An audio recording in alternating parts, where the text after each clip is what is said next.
Hello and welcome everyone for tonight's EAO Just Ask. It is our first Just Ask of this year, and with this, I wish a happy new year to all of our viewers, all of the friends of the EAO all around the world, also on behalf of the EAO and the EAO members. Tonight, it's a very special honor because it's not only the first Just Ask of this year, but it is a great pleasure because we have a great topic and a great expert. We have João Pitta from Portugal, actually, but he works in snowy Switzerland, I guess. I want to know from him how it is for a guy from Lisbon to be in chilly Switzerland. Let's see what he says about that in January. João, you are a top-notch expert in prosthodontics. You work at the famous and prestigious Department of Fixed Prosthodontics and Biomaterials at the University of Geneva. You just did your PhD. You also obtained your private office in Geneva. And everyone knows you from the stages, in particular, to navigation systems. And I a little bit have a mean question for you. Can I rely on navigation tools today? I hope you can answer this. With this, welcome Dr. João Pitta from Geneva. Hi, Stefan. Hi, everyone. It's really a great pleasure. And thank you so much for the kind invitation. And yeah, it's actually a not very nice question, a challenging question that we're going to try to, develop and hopefully come to, let's say, some conclusions in the end of this talk. Are you referring to the question of Portuguese in Chile, Geneva, or about the navigation tools? No. Of course, the Portuguese in the Chile, Geneva. That's even trickier, Joe, we already have a lot of people logging in. We have Daniele De Santis. Hi, Daniele. We have people also from Portugal, from Uganda. They want to have your knowledge. And with this, we'll go right into the topic. Joe, I knew I'm going to have you here tonight, the top-notch expert on navigation. And you know what? I did a navigated case today. It is a lateral incisor, very, very small amount of bone. I had a 2 mm drill, which was navigated, and I placed a 2.9 mm implant. And now my question to you, would you do that the same, just the 2 mm drill navigated? Or would you fully navigate this case, or would you maybe do it freehand? What is your take on this case? Yeah, this is a tricky case. I can already see it's a lateral incisor, Stefan. So maybe I would not even place an implant as a first. No, they're joking, I think. No, you're for sure. I will show you as well. In my first case is also lateral incisor. So we also place implants in lateral incisors because we know how good work resin bonded bridge. This could be an option, but I'm sure here the implant was a good solution, and doing navigated it might be a good approach because it's it's a so narrow space. But I think you did it in the right way, most probably because as the space is so narrow, you probably would not be able to do it fully guided because you need space. You need the space for the sleeve, and to do it fully guided, you need a larger space probably than the space that you have. So yeah, I think you at least the outcome looks good, at least of the implant, and I'm sure the crown as well. Now the question, of course, is I'm relieved now that you at least find it adequate. But this is a very important point already for the viewers, is that maybe also the space between the remaining teeth is also a point which I have to consider when I think about navigation, right? Absolutely. And we're gonna look a little bit in detail, I think, in the next few minutes. So with this, João, you have content, and we're looking forward to that content.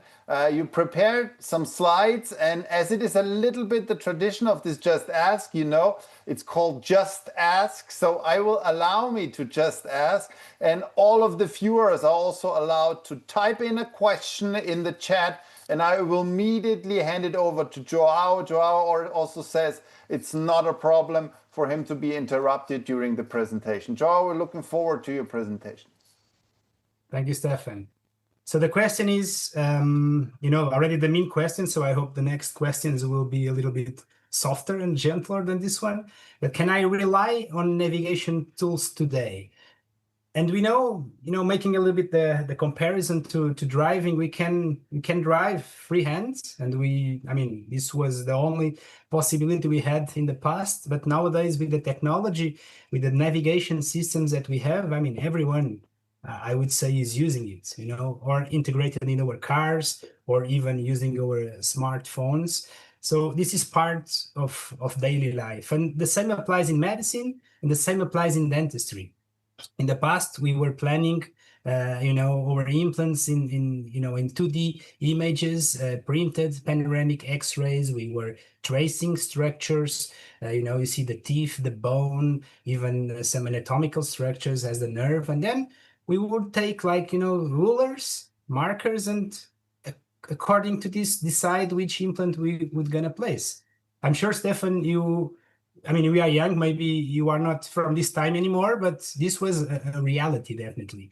And nowadays, we have much more possibilities. We have things that became a routine. We have with 3D data, CBCTs, and then we can combine this data with intro situations of the patient using scans and matching the STL files with the 3D data, and then even adding a wax-up, a prosthetic plan, so we can actually define the ideal position of our implants even before starting the surgery. And I think this is a big advancement that we have, and we should definitely consider it in our daily practice.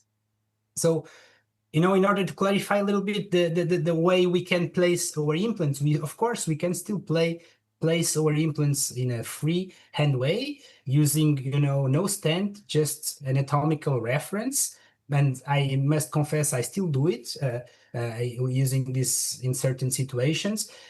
Sometimes we can, still based on an analog plan, not using a 3D data, just using a prosthetic reference, prosthetic templates or stents that will guide us the position intrasurgically. It's also a possibility. But, having a little bit the help of technology, we can do it differently. And we can still use the computers just to help us planning and decide to go, let's say, in an analog approach or conventional approach by freehand, but looking at the planning before. Or we can make profit of the technology of the tools that are available and then use surgical guides. And with this, we can use static guides or even dynamic, and actually some people is even calling it to dynamic, let's say, real-time navigation. So the term navigation, most of the cases is applied for the dynamic.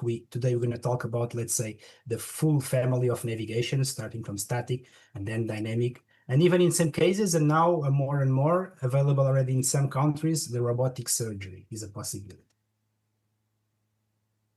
So the question is, why to use computer-assisted implant surgery? Let me share with you a case. And as I promised, I also place implants in lateral incisors, although, again, resin bonded bridges are working fantastically for this option, but sometimes it's not possible. And you might consider an implant. And you see here a patient comes with a tooth fracture, lateral incisor area, and she wants a solution.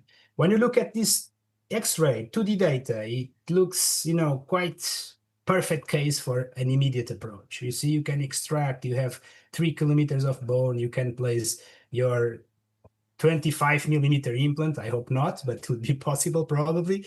But the thing is, you need to do a little bit more diagnostics. And when you look on the 3D data, you see still you have bone, but you can appreciate the anatomy quite particular and quite common in this region of the mouth. And just to show you, this is reported by several studies. It's a very nice study where the authors, they look on hundreds of CBCT data, and they could see that in most of the cases, an immediate implant, according to the bone, let's say theoretical bone present in order to anchor the implant, it would be possible. But in most of the cases, you would need to use an angulated solution in order to restore your implant. It means that the axis of the bone is not maybe all the time the axis of the teeth, as in this case, as you can appreciate here. And, this means that if you want to have the implant in an ideal prosthetic position, you might need to plan it very accurately. And Joao, that's where... I have a question for you because there was is an immediate case. I sometimes found it difficult with all this gutta-percha in the tooth, with metal posts or whatever, to really rely on that scan when it comes to the buccal bone, or when it comes to a perfect insertion area, because it's sometimes difficult with artifacts, right? How do you see this? I mean, how can I rely on these scans in particular when I have a lot of these alien materials there? Yes, it's definitely a problem. An artifact is a problem. That's why you need, to rely on other structures where you don't have this scattering effect. And I will show you later some, possibilities, tricks that you have when you do your CBCT in order to maximize the area where you can use then to superimpose and match your data with the intraoral situation. Okay, got it. So yeah, you see in this case, we always, in every implant we plan before we need to have a wax up. It can be conventional, it can be a digital, you can do it directly on the software as you prefer, but you need to have a wax up. And then when you have a wax up, you know the position of your implant. We always try to aim and strive for screw retained reconstructions. Sometimes it might not be possible, but this will be always the goal. And you see here, we can do it. We may have, let's say, not so much margin, but if it, as in this case, was possible to plan it like this, I think we can then decide to go for surgery, to go with confidence, and then perform even, as I'm going to show you, immediate placement flapless. And we've learned from previous just asks that, this is probably the best way to do immediate implant placement, where, of course, we have the presence of buccal bone and we have the perfect conditions in terms of soft tissue as well. So you see, we proceed to a minimally invasive extraction, and then we're going to drill. In this case, I could use a full guided protocol. I had a large lateral incisor to be replaced. And you see the beauty of this type of guides where you have actually physical stop. So you see the implant is turning with the implant inserting post, and then you have a little point that will match with the sleeve. And this will tell you that you should stop there, but actually will stop because it has a physical vertical stop. Not every system has this. I think this is an advantage of this system. Other systems have other advantages, and like everything. But coming to the implant placed, we as well do our provisional restoration. This can be pre-prepared in advance, and most of the cases not finalized, but just pre-prepared with some margin that intrasurgically you can recapture it and finish it.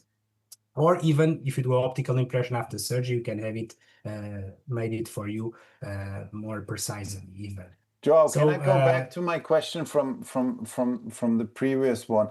I mean, in particular, in an immediate case, it's very difficult to sort of pre-install your implant in your planning in the correct position, right? Because the tooth is still in place. I mean, are you planning it a little bit deeper as you would place it freehand because you have to sort of overcompensate? Do you understand my point? Yes. Yeah. You actually don't know how is going to be the resorption. Right. Let's say if I need to give you the correct answer, I would say that the position it's always based on the prosthetic result that you want to achieve. But we know it tends practically to place them slightly deeper when you go in immediate. This is true.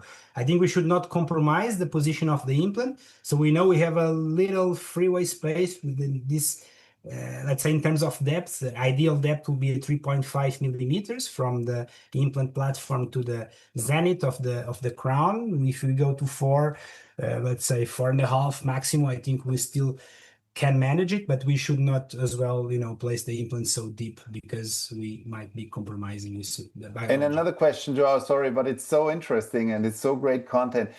How do you prejudge the primary stability? Because you do a immediate loading, as I see it here. I mean, how do you do this? I mean, during your drilling procedure, this is also sometimes hard in a navigated case. Yes, absolutely. And I'm going to discuss later. This is sometimes one of the problems, or let's say the challenge when you go in a static navigation, is that Right. you lose a little bit the feeling for Right. the bone, right? Might be an advantage on the case you go with a dynamic surgery, because you don't have let's say, physical stop of a guide, so you will feel much more the bone like you would go in your freehand. But definitely this is something to take in consideration. So myself, I'm using the motor that tells me, the insertion torque while I'm placing the implant, and I will use it, as a reference, more or less, to decide if I can go, if I can load it or not. In any Okay. case, I will always remove the tooth from occlusion. So, Okay. try to make it shorter if I can. Of course, in a single tooth replacement, it is possible. Got it.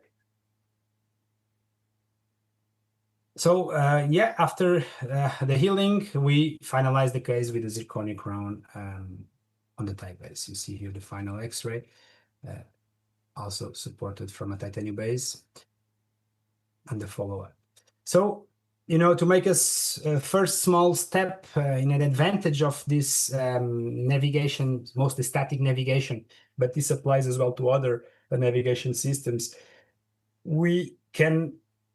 And I think this is life-changing, or is game-changing, integration of the bone information with the prosthetic plan. And this is the only way to do it, is using computer-assisted surgery. We, for sure, are optimizing the implant position, according, again, to the prosthetic plan. And we may as well be able to reduce risk of damaging anatomical structures, because we just see more when you do the diagnostics, when you do a 3D. And for certain approaches, like the one I've showed to you, it might even help to reduce invasiveness and surgical time. So, if I look to the case now that I just showed to you, if I would not have a guide, I would never done it flapless. I would need to open a flap and see. The margin was so little, even looking at the CBCT and having it available, but I would not dare to do it flapless. So I think this is a pretty important advantage that we need to state of these tools. Now the second question is what we actually need step by step in order to do a computer-assisted implant surgery. So are the steps I'm going to discuss now in the next few minutes. And of course, we need to start with the CBCT data.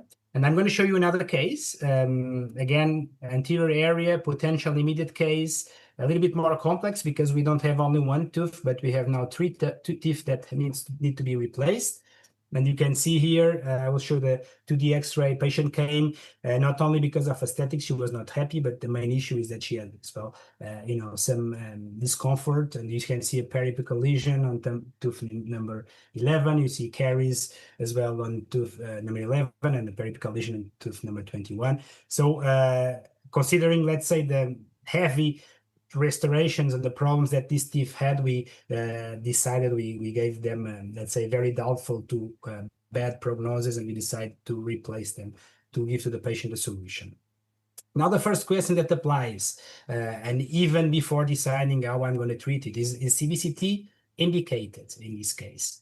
I don't know what you think, Stefan, but I think it's worth to discuss, because we are having this technology available in our offices, and that we see people are using and overusing even sometimes. I see some colleagues doing pre-operative, but as well post-operative and follow-up CBCT after 6 months and after 1 year. And I just think this is not correct. We know that radiation is lower than in what used to be in the past, but just need to think that your mother is sitting in a chair, and do you want really to expose with radiation your mother just to see how your implant or bone graft looks after the surgery or after 6 months? I don't know. I just, in my feeling, is not maybe the best approach. I don't know what you think. How is your I totally agree with you. I would say, I mean, this would be definitely a case where I would use a CBCT case. It is an aesthetic case.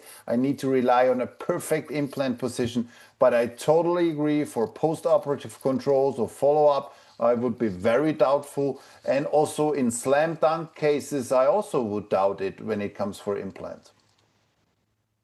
Absolutely. So I think we share this, and you know, I think the way we have to think is going to the CBCT really change the, let's say, the outcome or the approach, and then of course if we say yes, but the only way to do guided is to have a CBCT.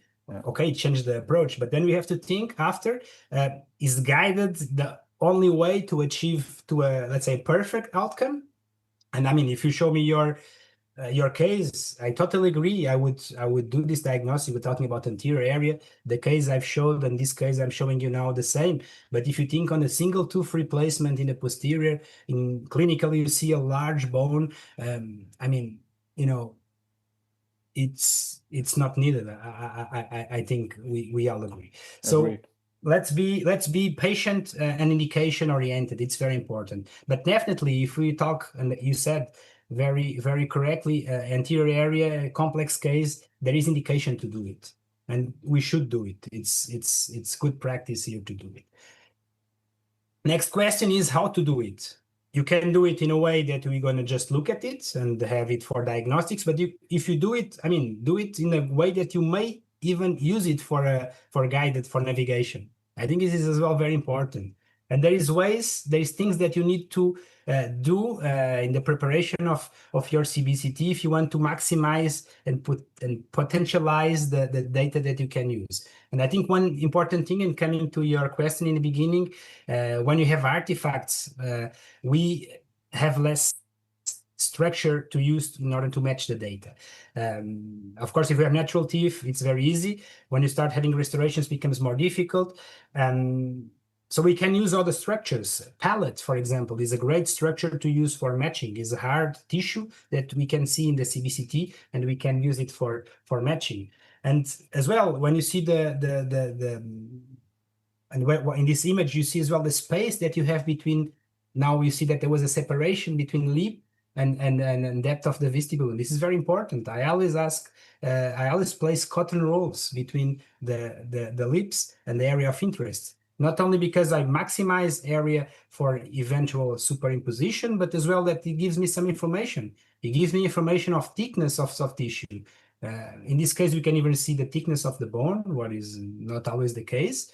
But I think it's important to hold, all these structures that might give us, take out information that we can use. Tongue as well. Never tell the patient to put the tongue in the palate. And if possible, you use retraction protocols where you have a retractor that will hold lips and tongue apart. Other very important but very common mistake is never do the CBCT with the teeth in occlusion. If you want to use the teeth to superimpose, once again, you need to see them clearly. And if you have them in occlusion, you are losing information. So always make the patient bite on something that is not radio opaque, in order to then see the separation on the images. And as well, of course, other important factor, it would be the field of view. So if you take a very small field of view, you may not have enough data to superimpose, and then you will not be precise enough to go and use these navigation tools. So, of course, a patient should not wear a denture.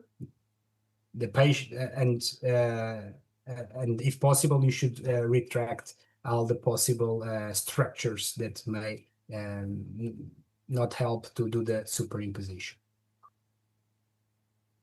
So when you have the CBCT data done correctly, you will combine it now. This is the next step with the intraoral situation. You can have an optical impression, even an alginate that is scanned.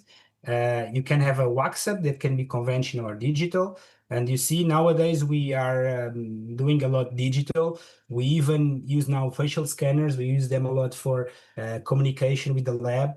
This helps a lot the dental technician because he doesn't see only the picture, but he sees as well in three dimensions, occlusal planes and everything. This becomes more important in more complex cases. Here we are just talking about the frontal area, but as well a complex area for sure. So when we have approved our wax up, and you see in this case, we plan to have a slightly longer teeth, and this is very important to have the right reference in order to plan correctly our implants. Because if we want just to place implants and have teeth exactly with the same length as in the initial situation, the position will be different than it will be now when we want to make longer teeth. We talked about vertical distance between future margin of the restoration and the implant, and this is very critical for the planning and for the execution. When we have all this data, we have to combine it, and for this we use software for computer-assisted surgery, and you see how we do this matching. And that's why it's so important to don't have a teeth occlusion, because now you can use actually cusps that are the best areas to do the matching, because you can see them perfectly in the CBCT and as well in the intraoral scan. Again, if we have too many artifacts in teeth, you might need to rely on other structures, at least then to do the final refinement, and it would be great to have the palate if you are talking about the upper jaw. We combine everything, and then when everything is combined, you see now in this case, in brown, you see the model, actual situation, and in green, you see the waxer. The waxer, the position of the teeth is not so different. It's just that the teeth are slightly longer. So this will impact the vertical position of the implants. Then you can decide whatever implant you want to place and go for the next step. That will be the fabrication of the surgical guide. Normally, this is the lab or the software company that can do this design for you. I particularly like this type of design. Someone called it the spaghetti design. It's quite nice because it helps you to see actually the proper fitting. And if something is not fitting, you will be able to see where you have to correct. So, you know, other designs also work. I find this nice in the way that I can adapt easily if there is any problem. And I see as well a little bit better. But you see, there is other designs that work quite good. You can add, in some cases, mucosal stops or even pins. We use a lot of pins for full arch cases, but you can as well use for partial edentulous if you have a doubt about the position in, let's say, in freehand situations. When you have everything, you still have to think which system you're going to use, and this you normally decide in advance. There is different guided surgery, static guided surgery approaches. This is just two examples. In some cases, you can use a sleeve, but you can also use a guide without sleeve, and then you have a spoon, and then you have drills that will enter in the spoon. This is one of the options. In some systems, you don't have this spoon, so you go directly with the drill that has a body that will fit in the sleeve. Theoretically, if you have less structures, you will have less interfaces, and you'll be maybe more precise. But practically, I found this very recent study that shows that exactly no difference between these two approaches. I was quite happy because it's actually exactly the two implant system that I'm using, and we did two different guided surgery approaches. But in the end, when it comes to accuracy, and we can now see already some numbers, you see that there are no differences, at least statistically, between the two approaches. And now you can already feel a little bit when you talk about numbers and I talk about accuracy, what is the accuracy of guided surgery with different approaches. And you see these are like 3D deviations at the apex level. We talk about 1 or let's say half to 1.5 millimeters. When it comes to the platform of the implant or entry point, it's a bit less. We are around, let's say, half a millimeter. And when it comes to angulation, we are around between 2 and 4 degrees of misangulation when you compare the final position of the implant to the pre-planned position. This is what the authors did in this study. Joao, I have So one question. When I saw your drilling with the spoon, obviously a question which is asked many times. What about cooling? I mean, first question would be cooling. Is that a problem? And the second problem we sometimes hear is like metal abrasion on the sleeve. Is that a problem, or will it also dull my drill? Is that also something which is seen in literature? yes, I mean, I to my knowledge, there is, at least we don't know the real impact on the implants if this happens. This might happen, and you might find some reports on this, but we know not the consequence. So we actually don't know. Okay.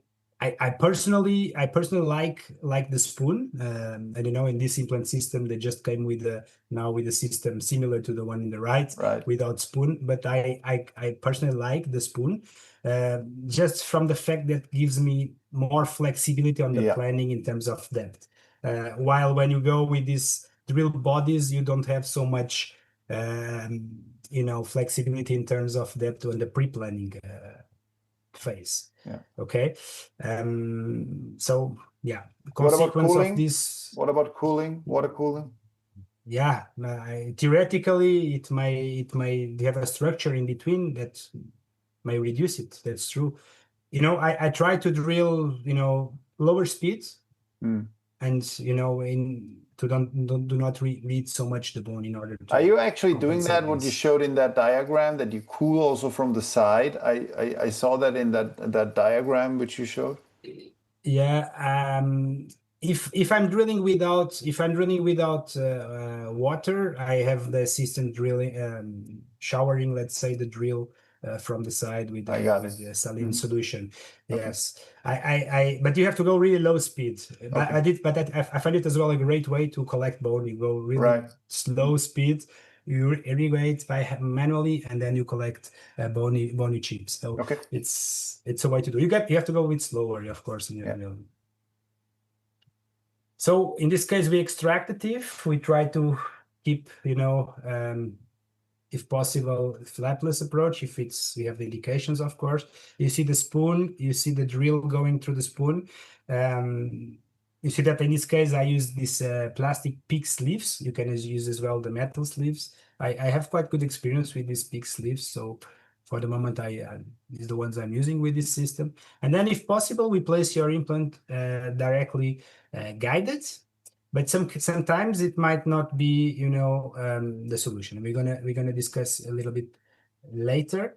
We can as well place it, of course, partially, or just do the drilling through the guide, and then, like you did in your case, place the implant freehand.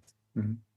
So the question is static computer-assisted implant surgery accurate enough? And I think this what is going to try to reply to the main question. And we have to look on studies, of course. Comes a bit the boring part, but it's important because it's helping to answer to questions.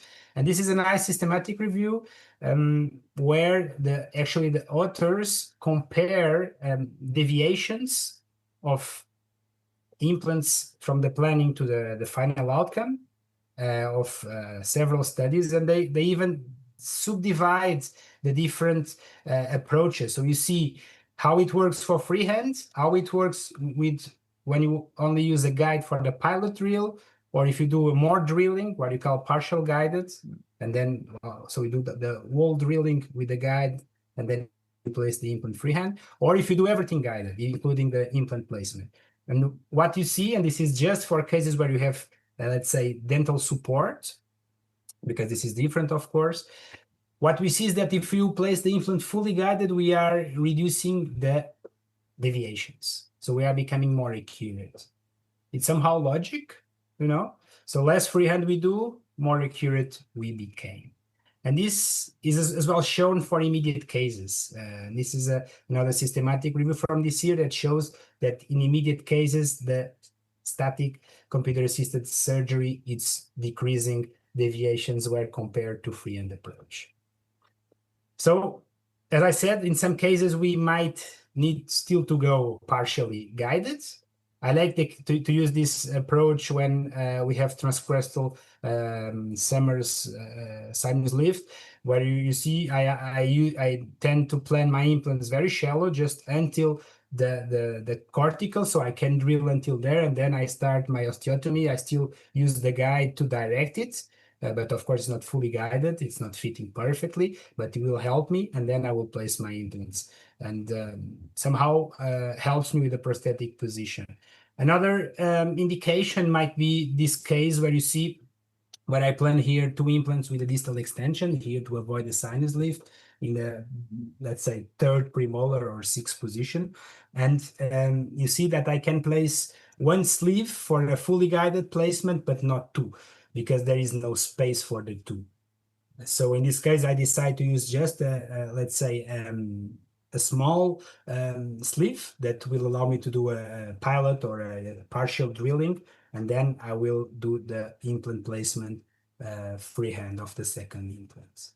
There's other situations, of course, where you might need to do this, particularly if you are placing implants, very large implants wider than the sleeve. This, of course, is you have to use the same approach, or even in some cases when it comes to immediacy in the anterior area, and then you see that there is very, thick, there's thick cortical, palatal cortical bone, and if sometimes you go fully guided, your implant can just slide buccally, and you miss the position, the right position. So sometimes we as well skip a little bit from the fully guided and correct some drilling with freehand approach, but always having, at least some guidance during these surgeries. In this case, we had primary stability, so we plan it in advance, of course, because we plan everything in advance, and we pre-milled a provisional restoration, and then this provisional restoration had to be recaptured on the temporary abutments in order to finalize with the, again, immediate provisional restoration.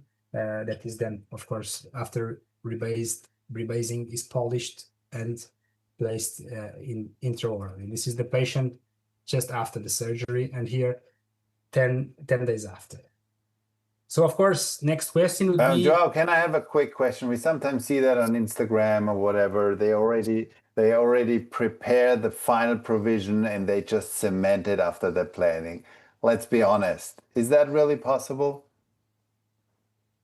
I think for a multiple unit replacement, it might be very difficult, because you have 2 implants, you have 2 possible errors, and you need to be very precise in both in order to have an insertion. In single implants, so in most cases it has to be reliant, right? Yes, in single implants, I think you can quite precisely approach to that. Perhaps not have the provision completely finalized and cemented to the thigh base, but with a little, just a little space. I'm doing this very often, and then because you can be quite precise on this level, and then you can just cement it or even rebase it. But a certain realignment needs to be done, right?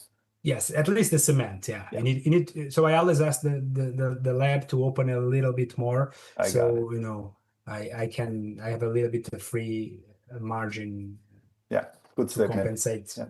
You want in surgery, you don't want to run into a stress. So no, it's better that you anticipate the problem and then you have a fast solution for it. Right. So now regarding the patients, is the patient preferring this workflow, these tools, or not? I think this is important as well, because our patients are dictating us a little bit what we are doing as well. It's on their interest. They are, objective, or our objective is to provide them the best. So what we know is that, and studies are showing that, of course, you can do guided, but if the surgical protocol is the same of an unguided, so it means that if you open a flap anyways, going guided or not guided will not change the patient reported outcome. It will not change the pain or the healing. It will just help you having a better or a more accurate prosthetic position. But in terms of patient reported outcomes, it's not a big change. The change can be on the situations where you can actually change your approach and you being less invasive in terms of the surgery. And again, you can only do this if you use these tools. So this is, I think, one of the biggest advantage, and this nice article from Mario shows it very nice. You know, if you have these tools and if you go flapless, yes, you will certainly have less pain, less post-operative morbidity to our patients. So when I have the conditions, I like a lot to go in this way, opening mini flaps, rolling them if it's needed, or trying to go as less invasive as possible. This is, I think, let's say, the trend, but not only the trend, should be the goal of modern medicine. We should be less invasive, less harmful as possible to our patients in order to provide them still a good outcome. Another important factor sometimes mentioned is the cost and the time. And of course, this planning part will take us time, but the planning, we should anyways do it. It will cost us somehow more to produce these guides, for sure. But studies have shown as well that there is advantage that can compensate actually the costs, the extra cost that you may include in the beginning. And I think the advantage of having a more precise result, and as it's showed here in this study in your right side of the screen from the group in Belgium, that showed that the use of computer-assisted surgery is reducing the need of cementation of implant-supported restoration. So shows that you can be more precise and you can simplify then the prosthetic workflow. So I see an advantage of this as well. So again, here we have the healing, and then of course just prosthetical steps. We finalize the case with the 3-unit bridge, screw retained on the implant, and then as well lithium silicate veneer for the lateral incisor. And this is the result before and after. For our patient, she was happy with the result. So now the question is, what are the limitations? I've shown a lot about static computer-assisted surgery, but it has some limitations. And definitely you need to anticipate that you have enough mouth opening, because we have the guide, we have the sleeve, we have sometimes spoons, we have long drills. So it's important, if you are working in the posterior area, mainly that you tested the mouth opening of the patient before you go to this solution. Not that you get to surgery, you have everything perfect, and then you cannot insert the instruments. So think about this in advance. Other important factor is the local bony situation.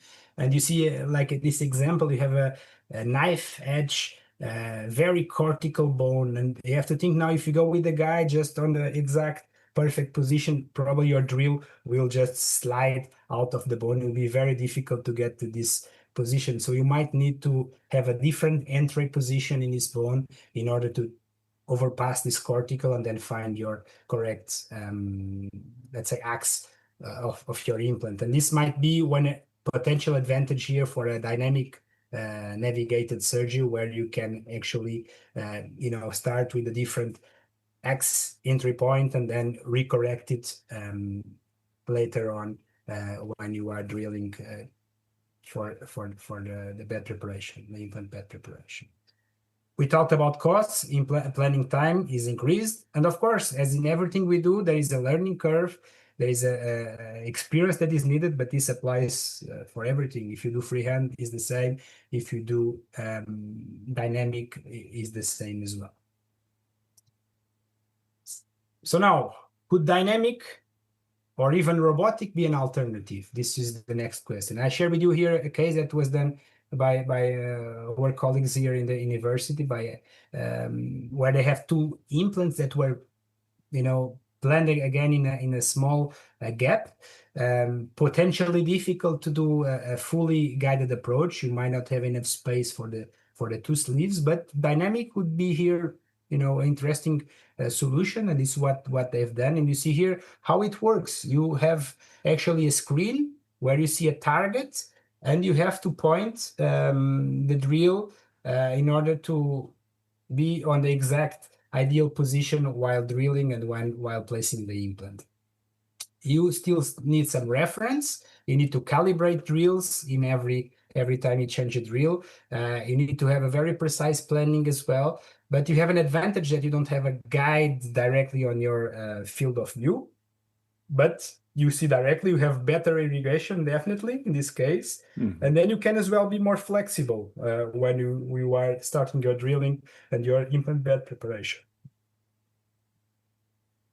Now, when it comes to accuracy, what we actually see is that actually there is not a big difference between doing dynamic or fully guided static approach. Even studies are showing a slight trend to have less accuracy with dynamic compared to fully guided approach. Of course, this depends on the situation, depends on the indication. In this case, most of the cases were, let's say, partially edentulous.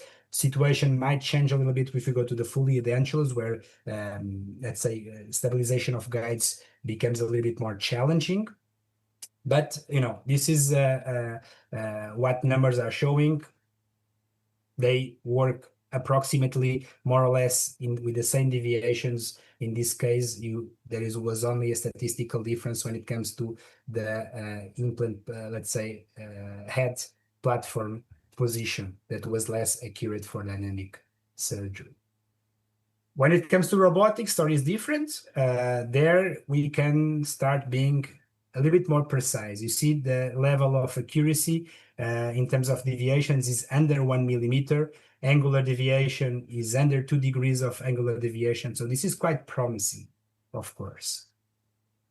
So when you look on advantage and disadvantage of these new approaches, we see dynamic surgery give us, as I said, more flexibility intrasurgically. So we have a plan, but we can change it during surgery. Sometimes it might be needed. I would always prefer to have a plan and follow my plan.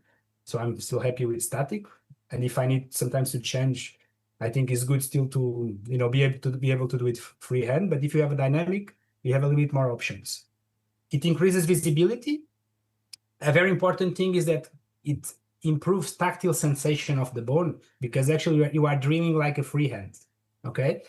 So it might be possible as well to apply in patients that have a limited mouth opening or the specific local conditions, as we said. And, some reports, some studies are saying that it could be potentially faster when we have very complex and, let's say, more in the level of the fully edentulous patients. In terms of limitations, of course, you have a big investment in the beginning, and you have as well, some time. Every time you change a drill, you have to do a registration calibration. And, for, let's say, more routine cases, more simple cases, it might be, a little bit slower than if you just have a static guide.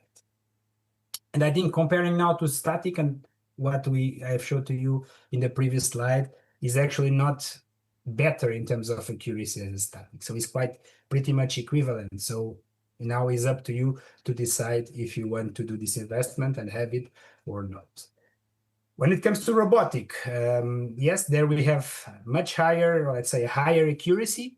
Still, you have, I think something very important that you still have is the less impact of human factors, at least during surgery, less human error during surgery. But you can still have human error during planning. And I think one of the message of today would be that the planning is extremely important, and independently of who is doing, if it's your lab, if it's AI, you are the responsible. So you need to take control on that part. You need to validate it. And a lot of the mistakes that we see is because of problems in the workflow, on the planning, or on the steps of the fabrication of these tools. Of course, robotic brings a major initial cost. It's not even available in a lot of countries. In Europe, to my knowledge, is still not there. And you need still a very long preparation. So perhaps in the future, and I think if we aim one day to have, as you said, final restoration, definitive restoration, pre-fabricated, and then inserted in the day of the surgery, you would need even better accuracy than what you have today with robotics. So the robotic that we have today is not enough yet for that. but if things improve, might be great, because in terms of, let's say, patient experience, if you go with a tooth that needs to be replaced, or few teeth that needs to be replaced, and you can come out with a final restoration, is a huge change in terms of let's say, workflow and efficiency. So, to coming a little bit to the end, and just before opening to discussion, I think something very, very important is the correct data acquisition. You take it in a correct way. You do steps correct. You plan. You lose time in advance. It's not. You don't have to think that it was lost time. It's invested time. Invest time in your planning before you go to surgery.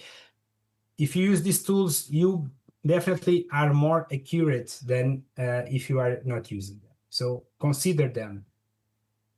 You have to take as well in consideration that you need some learning curve in order to use it.